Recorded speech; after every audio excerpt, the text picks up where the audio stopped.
Welcome to Unity. I'm Reverend Marla Mason, and you have joined the virtual room where we know and we practice the spiritual truth that God is good and all is well. Welcome to that place where love rules and where we move in an awareness that our greatest call is to love one another as we have been loved. And so I just welcome you into that awareness, into that vibration, into that opportunity to know more deeply who we are and what we're called to be. So we are meeting online this morning. It is Mother's Day. Welcome and blessings to all of our mothers and all of our kids, because you know, all of us had mothers, and so I bless all of our children on this Mother's Day as well. I'm so grateful that you chose to join us. We have something special for our moms a little bit later today, but you know, I think of a mom as anyone who has given birth to anything, anyone who has engaged in the creative process and given birth to anything really is a mother of sorts. We've all created something, haven't we? Give yourself just a little blessing for being part of the universal creative process when you say yes to the way that God expresses in the world. So welcome into all of that. We're going to start this morning. We have a super special guest artist this morning, you guys. I am really excited to welcome, who's it going to be? It's our own Monica McDowell Elvig, and she is, as many of you know, our center administrator, and she is going to sing for us this morning. Go ahead, Monica. Welcome. Good morning, Unity of Bellevue and friends. I'm glad to be here with you. Happy Mother's Day to all who mother. I'm going to start us off with a couple of chants, one by me and one by my beautiful friend, Francel Gowron. They may be familiar to you if you came to my Taizé workshop. And so sing along if you like. You should all be muted. So here goes. This is the day that love has made. We will rejoice and be glad in it. This is the day that love has made. We will rejoice and be glad in it. Oh, hallelujah, hallelujah. Oh, hallelujah, hallelujah.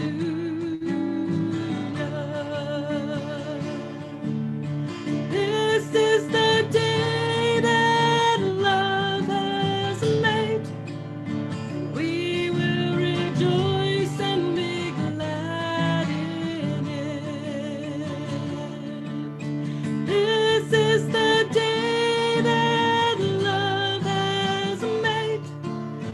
We will rejoice and be glad in it. Oh, hallelujah, hallelujah. Oh, hallelujah, hallelujah.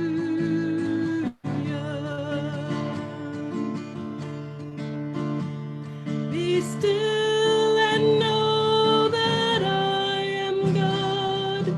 Be still and know. Be still,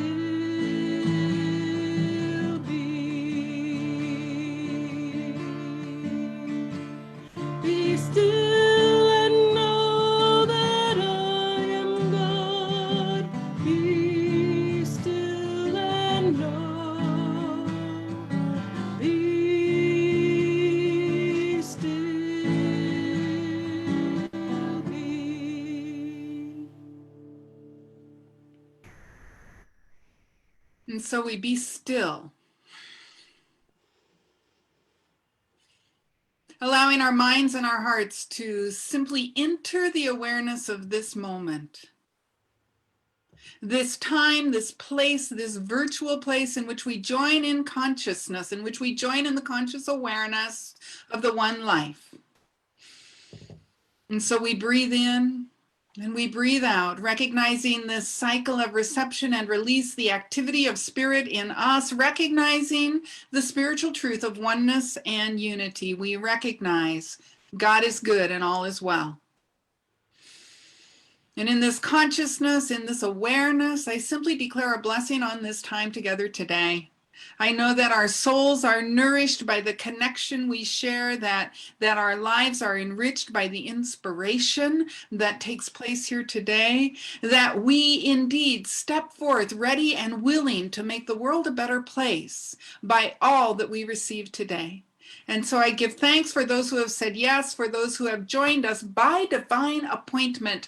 God has something for us here, and our hearts are open to receiving it. I give thanks and I call this time good, and so it is. Amen.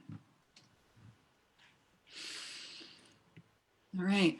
I'm going to invite you to join me in our affirmation. Take a moment to look this over. Just take a moment to read this silently in the silence of your own heart.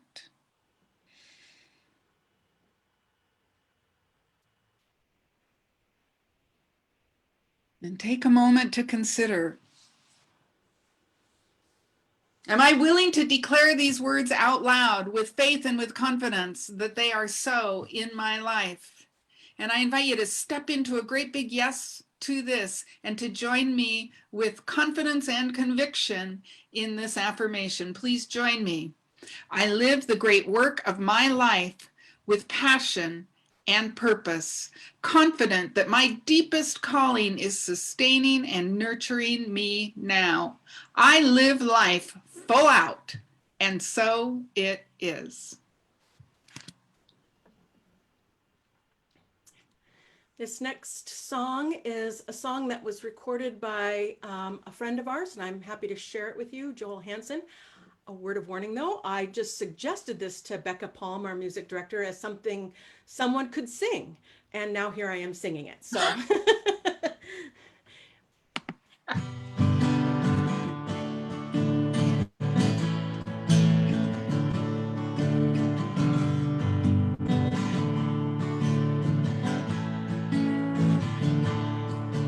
I was doubling over, the load on my shoulders was a weight I carried with me every day, crossing miles of frustrations and rivers of rage, and picking up stones I found along the way. I staggered and I stumbled down pathways of trouble. I was hauling those souvenirs of misery, and with each step taken my back was breaking, till I found the one who took it all from me down by the riverside.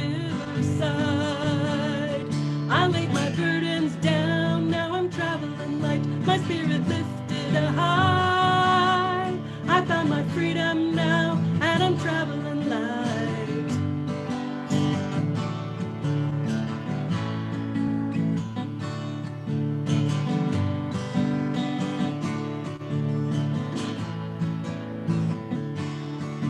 Through the darkest alleys and loneliest valleys, I was dragging those heavy chains of doubt and fear. Then with one word spoken, the locks were broken. Now I'm living in places where there are no tears, down by the riverside.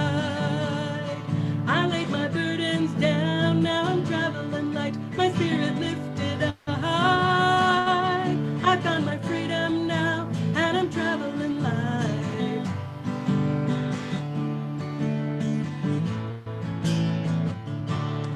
Down by the riverside, I laid my burdens down, now I'm traveling light, my spirit lifted high. I found my freedom now, and I'm traveling light. Down by the riverside, I laid my burdens down, now I'm traveling light, my spirit lifted high. I found my freedom now, and I'm traveling light. Down by the riverside, I laid my burdens down, now I'm traveling light, my spirit lifted high.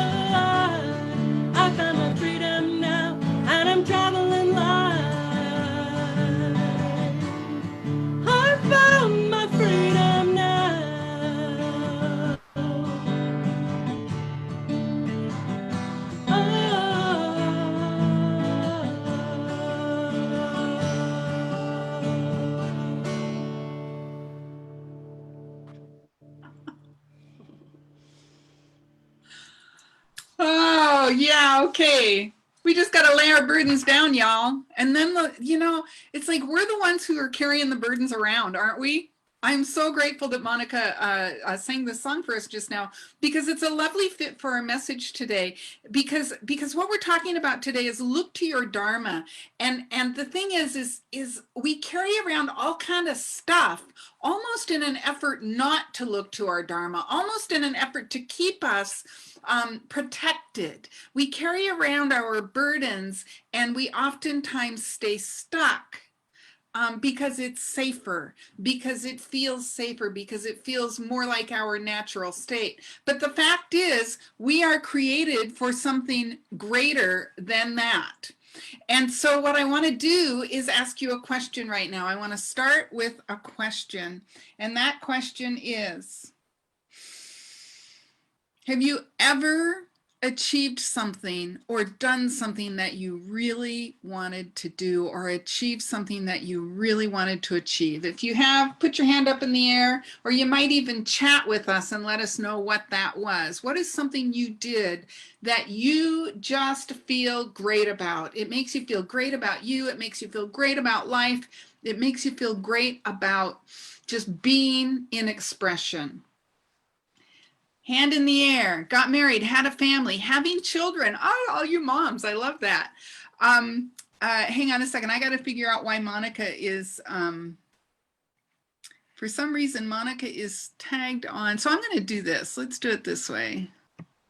Let's try that. See if that works for a little bit. All right. So I'm finishing my master's degree, joined Unity of Bellevue. Thank you, right? Internship with the U.S. Olympic Committee. Wow, that's pretty exciting. I bet that was an awesome experience. Adopted our beautiful girl. You know, there are so many things that we do in life that give us great joy and make us feel satisfied and make us feel as though we've really accomplished things.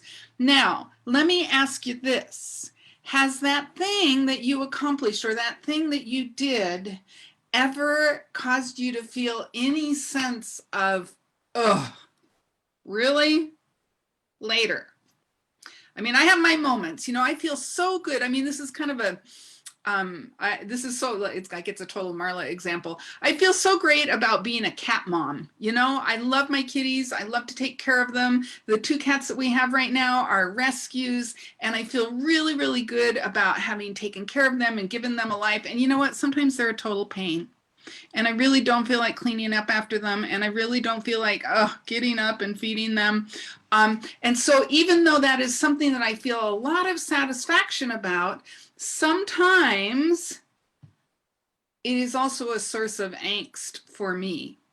And I know, like, I'm wondering, have you ever felt unhappy with your kids? Those of you who put something about, being a parent, certainly we feel great about something like that. And yet at the same time, sometimes we feel upset or angry with our kids.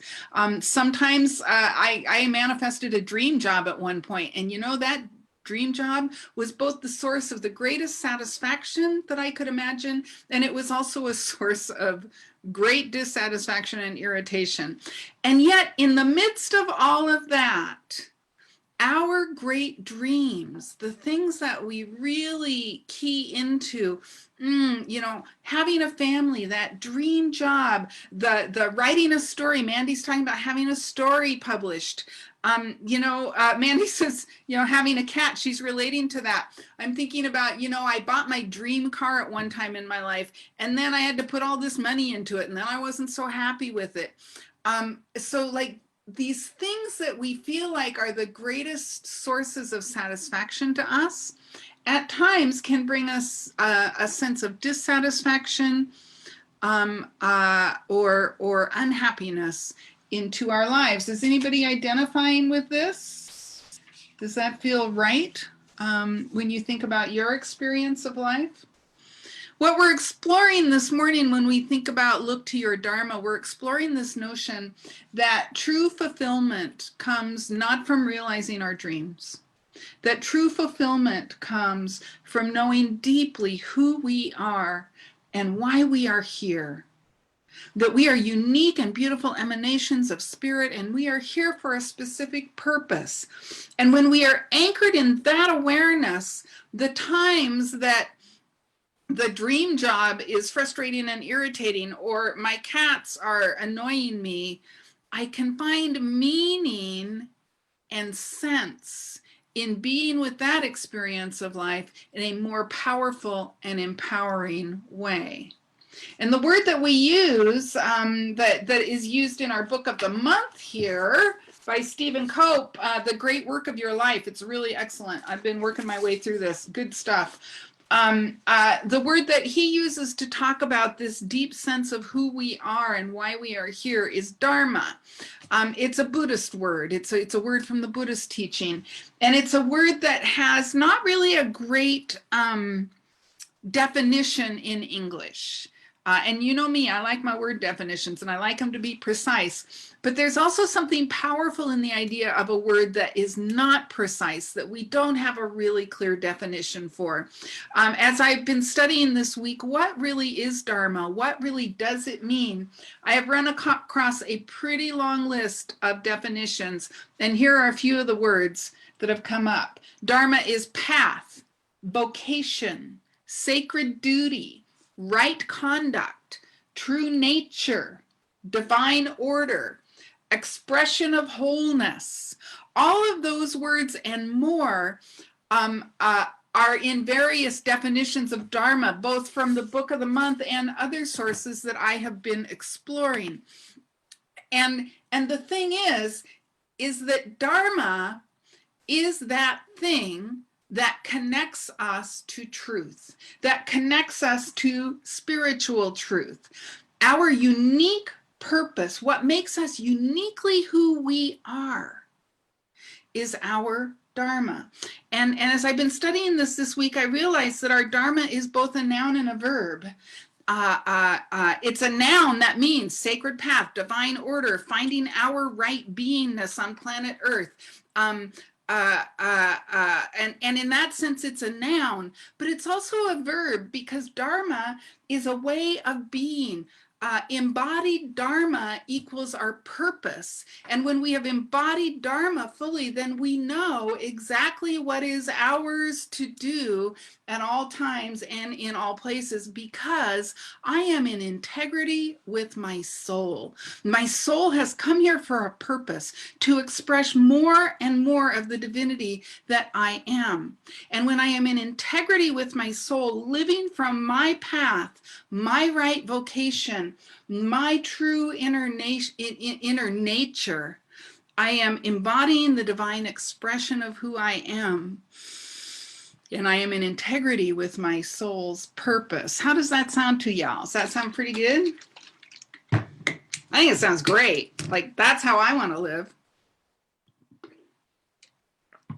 There is a bit of a challenge, though, for us. And that challenge is discerning our Dharma. Or that challenge is knowing what is ours to do, knowing why we are here.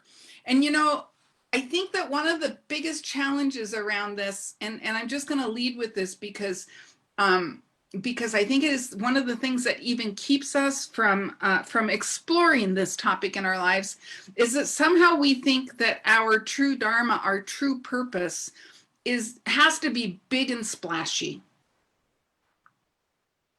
But you know, most of us are just ordinary people. We have extraordinary souls and extraordinary purposes, but we're just ordinary people walking through life. And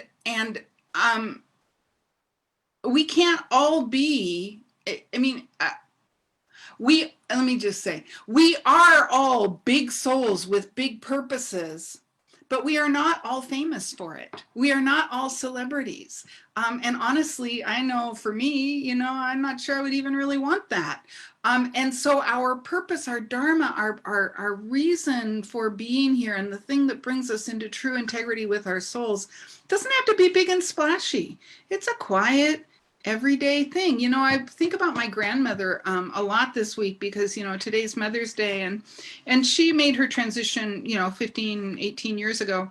But, you know, her purpose and the thing that gave her so much satisfaction was caring for children. It's I mean, she sewed our clothes, she fed us. And, I really believe that to the end of her life, that was the source of her greatest, deepest sense of satisfaction and peace. And she was super good at it. She was given all the right gifts to nurture children, and she did it in such a lovely way that she made me so much of the person that I am today. And that her soul's purpose, I really believe, was fulfilled, but it was very quiet. It was in a very quiet way that we might be tempted to call small, but she was growing beautiful people, and that is not small work. It might look small on the purpose, on the surface. It might look like, oh, a housekeeper, a housewife, whatever. No, she cared for 2 generations of children and made a huge difference in their lives, living her purpose, fulfilling her Dharma at the sewing machine and at the stove. Now, that was her thing. That may not be your thing. But I just want to make this point that your Dharma doesn't have to be huge. You don't have to be famous. You don't have to be a big splashy whatever to live into your Dharma. And so when you're thinking about discerning Dharma, when you're thinking about discerning Dharma, just know that it's not necessarily big. And the way that we discern our Dharma, in the big picture, is simply by paying attention. We pay attention to life because it's all laid out in a banquet in front of us. We have to open our eyes. We have to open our eyes, and we have to look to our Dharma. We have to look to it. Did you hear the difference? It's not look for it. It wasn't look for your Dharma. No, it was look to your Dharma. It's already been provided to you. Your soul knows why you are here. All we have to do is open our eyes and look to it. And so the first thing to kind of keep in mind as we are discerning Dharma is that we just have to be willing to look. We have to open our hearts and be willing to see what is in front of us. It's so interesting. I've been kind of following quite a bit of different stuff about COVID-19 online because, as your minister, I need to be able to make informed decisions about what are the healthiest choices for us as a community. And it's just so interesting what I see people unwilling to open their eyes to. Where I see, and I don't want to open my eyes either. I don't like this news. I don't want to see it. I want to see different news. And yet when I look, I am able to see the facts as they are. When I open my eyes and I look. Now, then I lift my consciousness to the spiritual truth, which is above facts, right? Facts are of the world. Spiritual truth is in the realm of consciousness, and we know that consciousness is cause, right? And so even though I inform myself of the facts, then I lift myself in consciousness, and I know the spiritual truth of healing and health and wholeness for all. But I can't go there until I've been willing to open my eyes and look and see the facts. And so we have to be willing to see, be willing to open your heart to the truth, be willing to examine your life rationally, and in some ways maybe even coldly, and see what it has to tell you. So your first kind of step in discerning Dharma is to be willing to look, to open your heart and your eyes to see what that soul's purpose, what that path, what that divine vocation is for you. And then what do you want to do once you've opened your heart and you're willing to look? What do you want to look for? One thing you want to look for is, what are my gifts? What are my gifts? If you went on the retreat last winter, we talked quite a bit about, what are the gifts I've been given? What are the things that I am super duper good at? Or I may not be good at them yet, but I can become good at them, and I feel motivated to become good at them. In part, often because when I am doing this thing, time stops. Time stops. Creativity is one of my gifts. I like to create things. And sometimes that's at a sewing machine, and sometimes that's more art stuff, and sometimes it's this is my mind map for today's message, and that's a creative endeavor that I do. And you know what happens when I am being creative? Time stops. Time stops. when we are doing things that time stops for us, it just becomes, life becomes completely timeless. We know that we are anchored in our gifts, and our, we've been given whatever gifts we need to live into our Dharma. We've already been given those gifts. We need to open our hearts to them and see them. If anybody has ever said to you, "Oh, wow, that's so amazing. You're so good at that." And you go, "Ah, pshaw." It's like, no, the appropriate response to that compliment is, "Thank you very much. That's a God-given gift. I'm so grateful I've been given this gift." So we be willing to look, and then we ask ourselves, what are our gifts? What are we good at? Or what do I want to become good at? And I'm willing to practice and develop that skill. And what is it that when I'm engaged in that activity, life becomes timeless for me?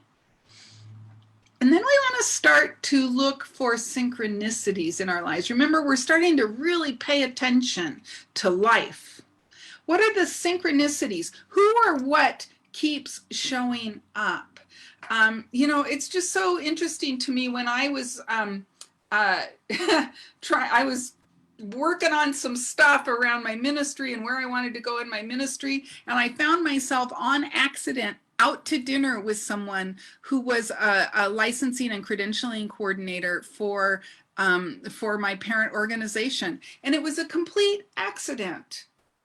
But here I found myself, I was at a conference and I just kind of found some people and they were like, "Want to have dinner?" And I'm like, "Yeah." And the next thing you know, we're in a restaurant and I'm like, "So who are you and what do you do?" And it's the credentialing coordinator for all of Centers for Spiritual Living. I'm like, "Oh, cool. Can I bend your ear?"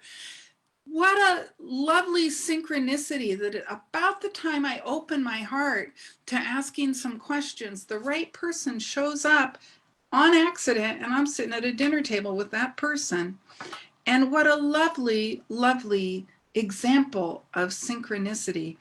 I feel like there's some synchronicity in the notion that, has anybody noticed the world is in a little bit of pain right now? There's we're in the midst of a pandemic, there's economic stress, there's and that's just kind of on top of what was already there. And what an awesome opportunity for people like us to notice, what is the gap? What is the call of our times? What is the gap that my soul can fulfill? What is the opportunity to serve? And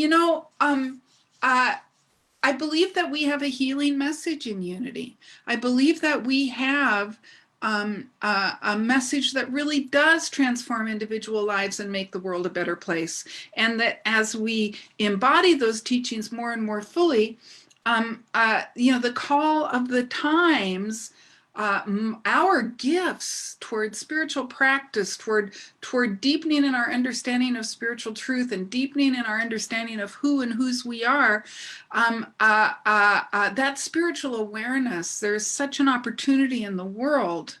There is a call in the heart of the planet for the spiritual principles that we teach. What a lovely opportunity to bring your gifts for growing in spiritual awareness to bear in the world. So we look for our gifts, and we look for the synchronicities, the opportunities, the gaps that those gifts can fill. I started a new job once, and it was actually a temp job that I started, and I was thinking I was going to be there for a week. That's what they told me. They needed somebody for a week to answer phones and prep FedEx packages. And I'm like, yeah, okay, whatever. I needed the money. I can go and do that. And I showed up the first day, and the place was a madhouse. There were 4 or 5 people. It was a small office. There were 4 or 5 people working there. They kind of had some half schedules up on the wall. They didn't know what they were doing, and everybody was kind of running around, and the woman who was in charge of it all was like, I don't know what to do. How do we do this? And at the end of my first day, I said to her, I said, you know what? There's a better way. And she looked at me and she went, "Really? Do you think you can help?" And I realized what an opportunity, what a synchronous moment that my gifts for organization were perfect for the times and for the atmosphere. And not only that, they were creating a multi-level international training program. And of course, I have a background in adult education, which she didn't even know about because I came from the temp agency, right? And I was able to say to her, you know, I have an experience with project management for adult learning projects, and I'd be happy to, you know. And by the end of the week, I was in charge of the whole project, and I worked for them for 4 years. It was a moment of synchronicity, a moment of opportunity in which my gifts were perfect for the gap. And it was a terrific experience for everyone. We did so much good work for a major international company that you guys have all heard of. So what a lovely way for my gifts as I paid attention to life, as I paid attention to the opportunity from the temp agency. When they called, like, part of me was like, oh my God, really? Do I want to prep FedEx packages and answer phones for a week? Not really. But I'm going to step into the opportunity that God has given me. And I'm going to step into it with enthusiasm and with a consciousness that the right opportunities are always presented to me. And then I discover here's a perfect gap that my particular gifts and strengths can fill. So we look for the synchronicities. And then as we are allowing that inner soul's call to move us forward in life, it is critically important that we move into balance. I don't know about you, but there have been times when it's been like, when I felt the deep call to ministry, I was like, I'm leaving the corporate world, it's over. Because I wanted to do that. I wasn't happy in that realm. But you know what?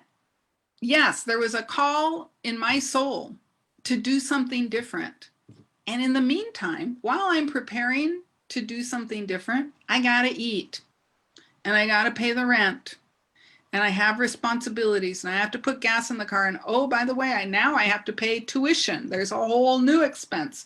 And so it's really interesting that sometimes when we feel a call to something greater, we forget about the idea of balance, that I have to balance the practical with what might seem illogical or irrational. How many of you have ever, you've either done this or you know someone who has just like dropped everything, moved across the country, or who has given their notice, they're finished with their job before before they know where they're going to go. For sometimes, and for some people and in some circumstances, you know what, it works out great. And so there are times and there are opportunities where we just be illogical and be irrational. Absolutely. I completely support you in that. And trust God and tie up your camel. This is the whole conversation that we had when we were starting out with this COVID-19 thing, isn't it? Which is an old Islamic saying, trust God and tie up your camel. Yeah, quit your job, but know that you still have to eat and you still have to pay your rent. So maybe you just need to be in the mystery for a little bit. Maybe you need to stay in that job for a little bit and have the courage to be in the mystery and know that, yes, my soul is calling me, that my Dharma is calling me to something different, but I'm willing to be here now and lay the foundation and lay the groundwork. And the groundwork and the foundation is always done in consciousness. It is always done in mind. Everything is done in mind before it's done in form. And so I'm willing to bet that for those who have, walked away from the job with no great plan or picked up everything and moved across the country, that the preparation has been done in consciousness. And so everything turns out well. You see, when we've prepared in consciousness, it unfolds in the world in a way that supports our further expansion. It's when we quit the job or we drop everything and move across country and crash and burn, that's when we know that we didn't yet do adequate preparation in consciousness. I'm remembering a time when I was unhappy in my work here in Seattle, and I wanted to do something different, and I wanted to live someplace different. I wanted to just drop everything. I was really unhappy. And I essentially did what they call a geographic, right? I just started applying for out of town jobs and somebody hired me and I went down there and 8 months later I was fired and I was back in Seattle because I was not prepared in consciousness to have my good. I was running away from something rather than running towards something, which is how our Dharma is always calling us towards something greater. So sometimes I have to have the courage to stay exactly where I am and be in the mystery, not knowing where my Dharma is calling me yet or exactly what steps I need to take, but I support myself. I support myself financially, emotionally, psychologically, and I do my spiritual work in order to prepare myself in consciousness, which is kind of the overarching thing that we need to be doing throughout this process. Practice, practice, practice. We must do our spiritual practice so that we're building that consciousness of good as we're surrendering and opening to the call of our Dharma. So there's two kind of critical spiritual practices. You know me, I love them all. Prayer, meditation, giving, study, service are my 5 main spiritual practices. I encourage you all to engage in those. I'll say them a little slower. Prayer, meditation, giving, and that's like giving money. Yeah, I know. We'll talk about that. Prayer, meditation, giving, study, spiritual education, and service, serving out in the community or in the world, even as God has served me. So those are the 5 main spiritual practices. But there's another one that I think is really important as we are discerning Dharma, and that is to get a mentor. And your mentor doesn't need to know that they're your mentor. Your mentor doesn't even need to be anybody you know.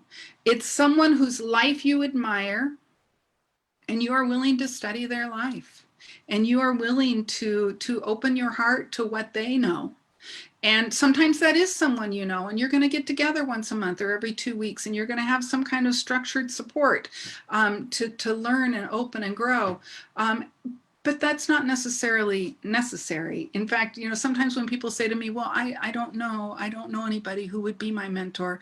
Well, okay, create it in consciousness, or just pick somebody that you admire.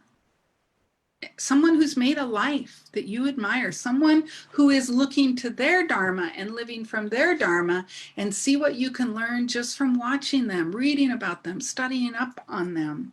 So having a mentor is a great spiritual practice for looking to your Dharma. And then the spiritual practice of letting go. Just let go. Life is intended to be lived joyfully. Be lighthearted. I can speak from my experience. I do feel as though for the last probably 8 to 10 years of my life, I've been living from my Dharma. I believe that about myself. But the process has not been linear. I didn't start here and end in 2020 in front of y'all this morning. The process has been, oops, and now we're back here and then we're over here. It's not a linear process. And we have to be willing to release our attachment to getting somewhere. We have to be willing to release our attachment to having it now. We have to be willing to just let go and be lighthearted. Like, oh, here we go again. There I am, moving backwards again. Aren't I adorable? Now let's look to my Dharma once again and move forward. And so just, have some fun. Life is not linear. It never has been. It never will be. And somehow we keep wanting that. And so I just encourage you to just let go, to release, to be lighthearted, to have fun. And that, from that place, if we cycle all the way back around, we are willing to always be looking forward. Let's try a little exercise. Look. See that? Look. See that? Look. How many of you, when I held something up and pointed to it, you looked to it?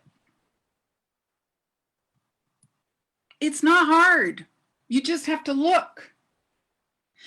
And when you don't have me here to remind you, you have to remind yourself, oh, that's right. I'm looking to my path, my vocation, my sacred duty, my right conduct, my true nature, my what is divine order for me, that which connects me to spiritual truth, so that I can embody my divine purpose and answer the call of my soul to be all that God would have me be.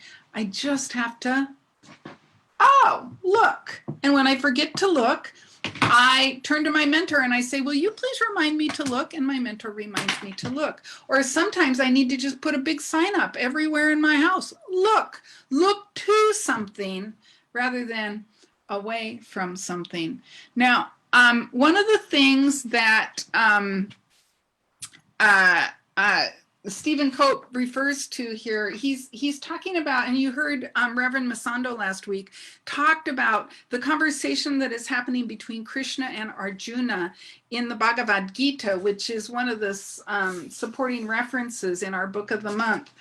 And one of the things that I find really enlightening as I've been reading about the Bhagavad Gita and Stephen Cope's take on it has to do with how to deal with doubt.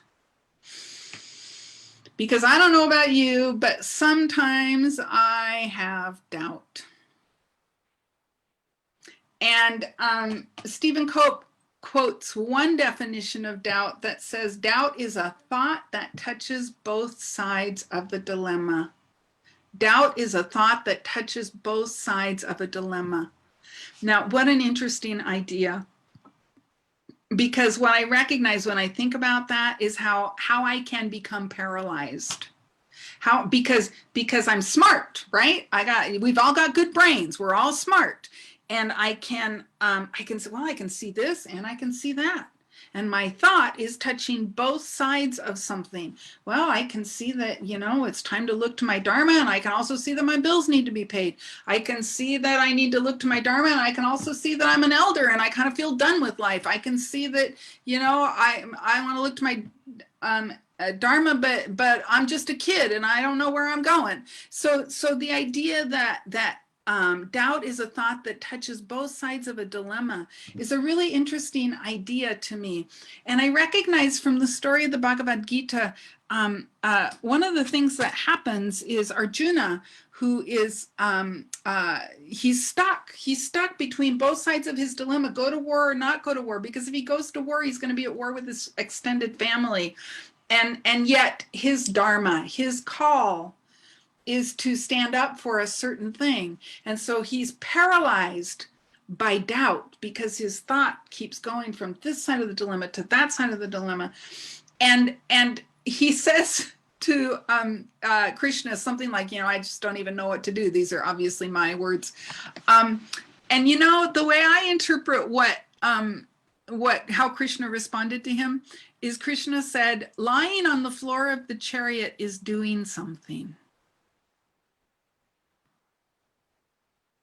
Being paralyzed by doubt is doing something. It's allowing ourselves to be paralyzed. We're laying on the floor of the chariot. We're laying on the floor of life. Oh, I don't know what's mine to do. Or I know exactly what's mine to do, but it's too hard. Or, whatever the thing is, whatever the doubt is, oh, God is good. No, my life sucks. Whatever it is that whatever dilemma it is that your mind is touching both sides of, if we are laying at the bottom of the chariot with our head in our hands, if we are laying, on the floor of life, paralyzed, that is doing something. So what could we do instead? We could look to a bigger idea. We could look to something else. We could look to any action that leads to greater satisfaction and fulfillment. Because even though huddling at the bottom of the chariot is action, it is not action that leads to greater satisfaction, to a greater connection to the spiritual truth. It's not an action that leads us to our soul's integrity. And what a wonderful opportunity we have right now to look to how is my soul being called forth. And I got to tell you, you guys, it's not the big stuff. It's the everyday small stuff. I want us all to be advocates for truth as our culture is seeming to, degenerate into all kinds of false stuff being disseminated all over the place on a consistent basis. Let's us follow our soul's call to be in integrity to truth and be advocates for truth and not share stuff that is not based in fact, and not just let stuff go by that is not based in fact, to become advocates for something greater. That perhaps that is our only dharma right now, is to become an advocate for truth, becoming an advocate for facts, because the truth matters and facts matter. And so maybe dharma for you is not about life calling and life work. Maybe it is about, in some small way, you making a difference in the world right now. Maybe it has to do with, I've been looking, oh God, dare I say this? We've been thinking we might want to get a dog, you guys. Maybe. I don't know. But I've been looking at shelters. I've been looking at adoptable dogs, and they're just in a tough place right now because their shelters can't be open, and they're just in a tough place. So maybe part of your dharma, maybe part of being in integrity with your soul right now, is to serve homeless animals in some way. And maybe it's in the form of sending money. I don't know what it is. Your soul knows what it is, and as you open your heart and your mind and get willing to look and ask yourself, what are my gifts and how do those want to express in the world? Look for the synchronicities and the opportunities. Allow yourself to be in balance. Follow someone that you admire, and just then let it all go and be in the process. Don't let doubt paralyze you. Open your heart and more will be revealed. And so let's turn within. As we bring our attention to our breath, we open our hearts, we open our minds more fully than we ever have before, to the awareness that something greater than we are is beating our hearts. And this something is animating our very souls, and it has created us for a purpose. That there is something for us to be, and there is something for us to do, large or small. And I declare and I know that we simply open our hearts and minds to that something right now, releasing any fears, releasing any doubts, standing in the courage to know that we are being guided in a way that is perfect and divine to divine right action. As we look to our dharma, we are satisfied and fulfilled. And so I give thanks for the opening that has been created in our hearts and minds today. I give thanks for the wisdom of Stephen Cope. I give thanks that God is good and all is well in the world and in our lives as we become active advocates for good. With a grateful heart, I close this message, and so it is. Amen.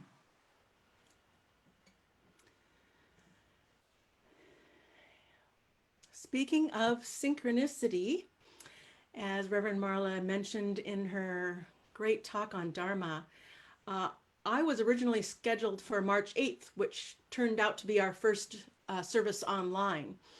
And I had originally planned to sing a different song in this slot, except that I kept waking up with this next song that I am going to sing in my head. And I took that as a sign, as a synchronicity, that this was the one I was supposed to sing, because I hadn't thought about this song in over 15 years. The words are written by Saint Teresa of Avila. She was a Spanish mystic in the 1500s. She was also featured in our book of the month for March, Love Poems from God, which is available for purchase still. And she is certainly one of the spiritual mothers of the West.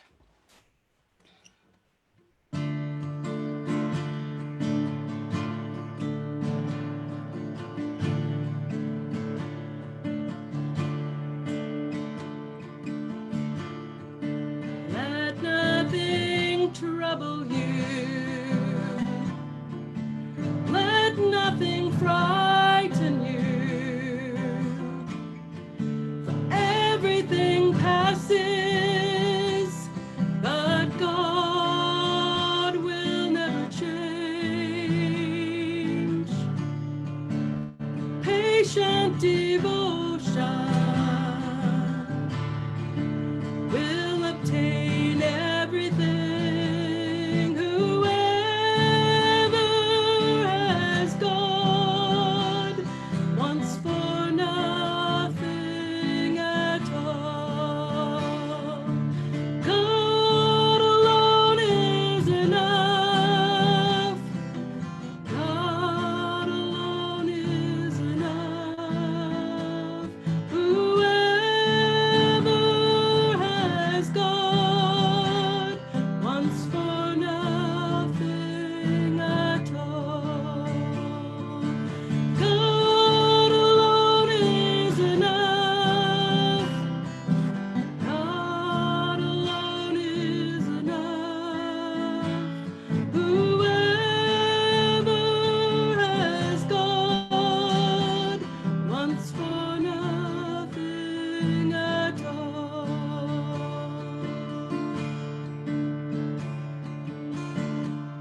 So let nothing trouble you. So let nothing frighten you. For everything passes, but God will never change. Patient devotion will obtain everything. Whoever has God wants for nothing at all. Join me. God alone is enough. God alone is enough. Whoever has God wants for nothing at all. God alone is enough. God alone is enough. Whoever has God wants for nothing at all.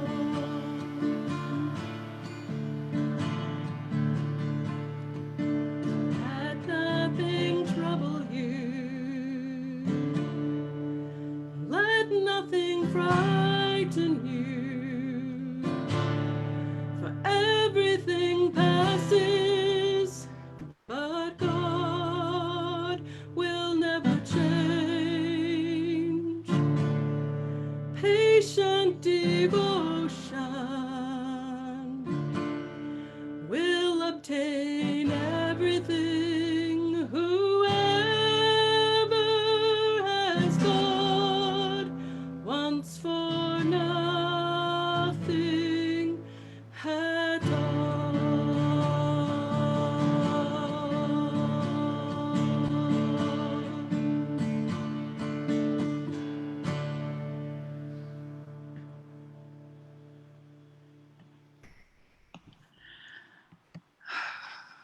Good morning. Good morning from Kent. While we're scattered around the Puget Sound and further beyond this beautiful day, we have the opportunity to share our financial gifts. Our financial gifts with our spiritual home. There are a couple of ways on your screen that you can do that, or you can also mail a check. So we know that when we give, it creates a ripple that, pardon me, that goes out into the universe, blessing the world around. And it also forms a vacuum that draws up more goodness and abundance into our lives. Knowing this truth, I invite you to join me in our offering affirmation. Divine love through me blesses and multiplies all that I am, all that I have, all that I give, and all that I receive. And so it is. And so I give thanks. I give thanks for these gifts. I give thanks for the giver. I give thanks for the abundant support that is provided to Unity of Bellevue. through these beautiful and lovely channels of the divine. I consecrate these gifts to the good use of this spiritual center and know that they bless our community and they bless the world through the gift of our own tithe. I am so very grateful, and so it is. Amen. Morning. I'm Sabrina McFadden. I'm the Youth and Family Programs Director at Unity of Bellevue, and I'm very honored that all of you are joining today. And in our online sessions for our children, I invited the children to send in photos, crafts, and videos where they try to explain how much their mother means to them. And I'm very happy that I got a lot of material and I was able to create a wonderful video. So I hope you enjoy, and here we go.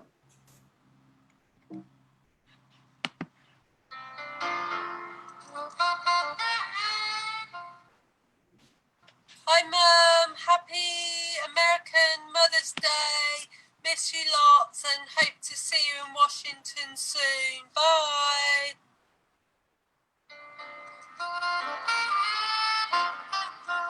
Mother's Day is just a day to say how much we love you. Hello Mama, happy Mother's Day.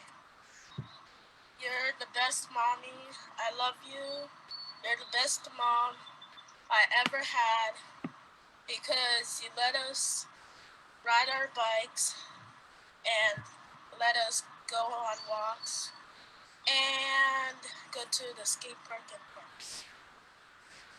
For all the things you do throughout the year.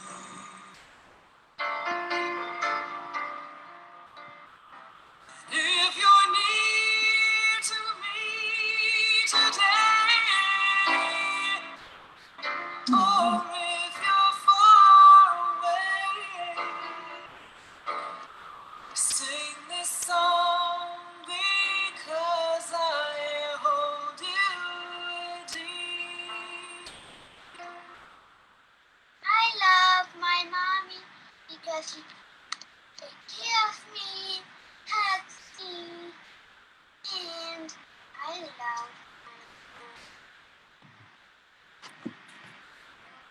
Oh,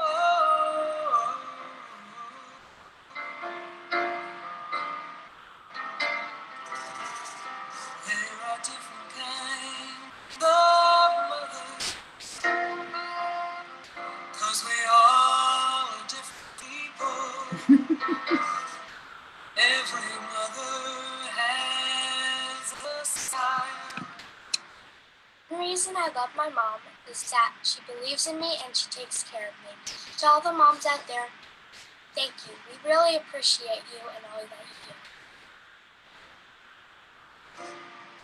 The common thread in mothers is they give all that they can. Thanks for being you. We know how much you care.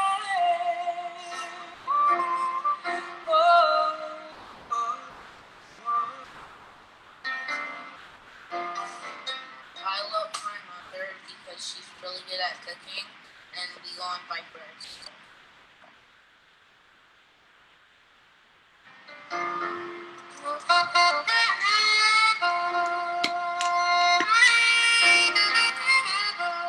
I love my mommy because she took care of me. She brings me bed. And mommy the best mom ever.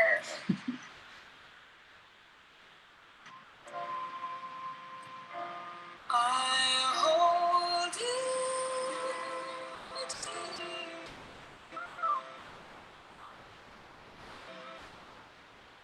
So what a mom means to me is that they're nice and thoughtful, like lets you set up stuff, like make stuff and loving, caring, the best.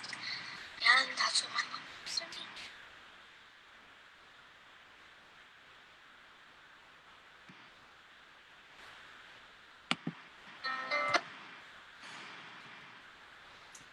Hi again, everyone.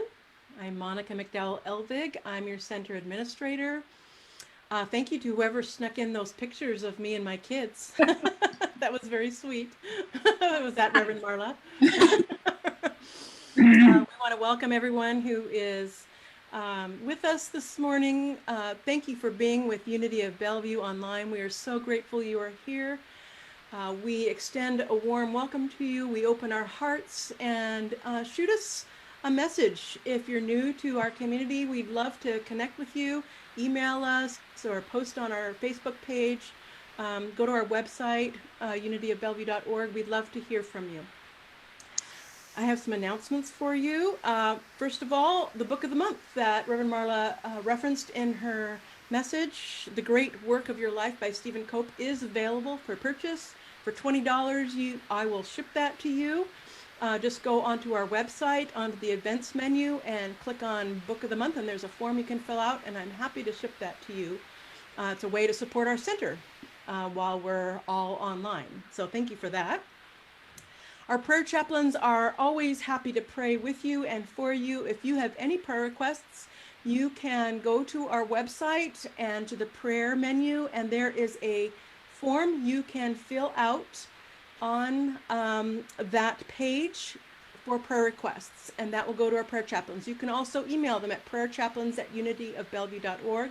If you would like one of our prayer chaplains to call you and to pray with you, please put that in your message, and one of them will be happy to call you back. This Wednesday, 1 p.m., our Wednesday Community Connect, where we informally connect with Reverend Marla and each other to help support each other during our pandemic staycation. And it's a time for us to put our spiritual principles into practice in maybe a more focused way than we normally do when we're so busy. So please join us for that. The launch page on our website will get you the Zoom link for that. Also, this Thursday night at 7:30 is our online book study for A New Earth by Eckhart Tolle. Reverend Dick Everts is leading that discussion, and that is drop-in available. So even if you haven't come to any of the other discussions, you are welcome to drop in this Thursday. It is by Love Offering, and they are gratefully accepted. Again, that launch link is on our website. We are looking for volunteers for our conference. You can sign up on our website under events and conference, and we'll have more details about that to come. But just even if you're interested or would like to find out more, go ahead and fill out that form. Our sacred service is continuing. We are collecting used items, and that YOU room is getting kind of full, so that's good. So thank you for everybody for doing your spring cleaning and using this time to give us your donated items that will help fund our youth and family programs. To stay current on all of our events, go to our website, unityofbellevue.org, and at the bottom of every page is a form you can fill out to get our weekly e-newsletter. Thank you, everyone, and blessings. Have a great week. Happy Mother's Day. Thank you, Monica. I just want to take a sec and have you all just, acknowledge your staff here at Unity. Monica, what? She's running the Sunday morning thing. She's singing. She's doing all, and Monica is in our building during the week, keeping the skids going, keeping everything running. Sabrina, I don't know if you guys have been paying attention to the youth and family work that she's doing, as well as like preparing that video for us this week. Becca is arranging all of our music as normal. And, Alfonso is also still working for us. Although we can't put him to work in the sound booth, he is doing some stuff around our building and helping us out that way. And so just make sure you're acknowledging our staff for serving in unusual and uncertain times and finding ways to make things work. I'm super, super grateful to have this team in support of our center. Thanks, you guys. And 3 of whom are moms too, so even better. All right, as we prepare to close, I invite you to join me in our prayer for protection, and stick around, please. The Unity Kids is at 11:40. We'll just take a little break, and then you are welcome. Grown-ups and kids are welcome to stick around for Sabrina's Unity Kids. It really is something special. So please join me in the prayer for protection. The light of God surrounds us. The love of God enfolds us. The power of God protects us. The presence of God watches over us. Wherever we are, God is, and all is well. Have a great week, everybody. Thank you.